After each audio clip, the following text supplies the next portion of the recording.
আমি ওই জন্য বললাম সরে বসুন। আমি বললাম কিনা এক্ষুনি যে আপনি একটু সরে বসুন। আমি একদিকে ঝুলে বলছি তাও মেরে কিছু হবে না। জোরে আমার রাগ উঠছে না। তুই আমার বুকের ভিডিও করছিস, সরে রাখতে তো মায়ের ভিডিও করবা।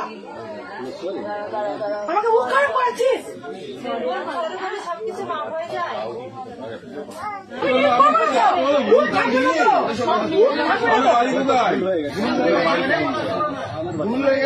দেখুন 30 মিনিট ধরে এই ভিডিও করছে।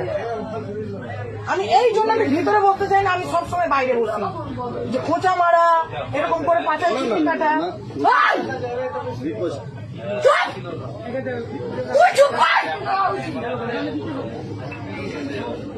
তোর গোলা কাটবো, গোলা কাটবো।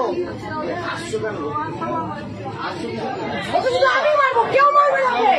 ওকে কেউ মারবেন না, কেন আমি মারবো ওকে।